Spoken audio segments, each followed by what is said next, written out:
What's that? Okay, so right now I'm going to do a quick impressions video on the LG V60. And I don't have the dual screen case. I just want to give you a very brief impressions video. So here's the phone. Let me cut the display off. It is a beautiful scratched up display. I didn't get this phone new.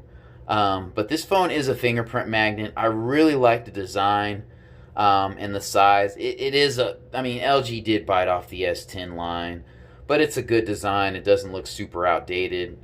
It doesn't look like it's a 2020 device with that design.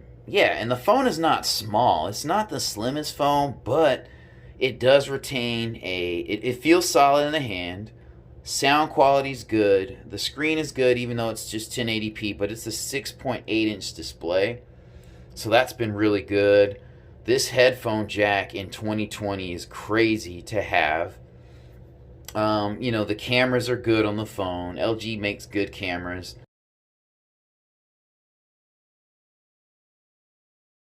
Alright, so here's a different look. Let me compare it to the naked LG V40, which is 6.4 inches, by the way. So it doesn't look a ton larger. And, if you look at it, the bezels are kind of similar in size, but they both have very beautiful displays.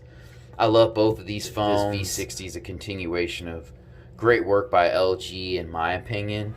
The front-facing camera's good. The phone just feels solid, and I love this screen size.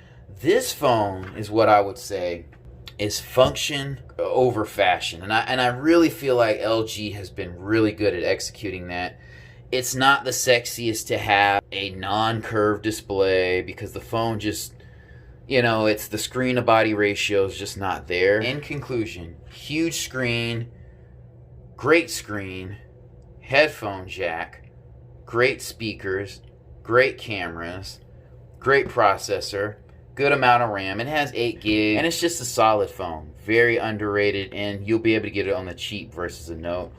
I feel like LG is a much, much greater value because it's not as popular. I think that's more of a marketing thing than more of a functionality, feel in the hands kind of thing. These phones were marketed like Samsung, but I think people, if they actually got it in their hands, more people would choose LG. People just don't know, and they want to make the easiest decision possible, and if you keep throwing Samsung and Apple at them, well, they'll think those are their only two choices. And this is a huge display, and it is a very nice display, even though it's 1080p. Honestly, unless you're looking at screens side by side, you're not going to be able to tell the difference. And this screen is gorgeous.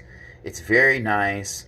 It doesn't have a high refresh rate, but really, that's just something for tech guys to gripe about.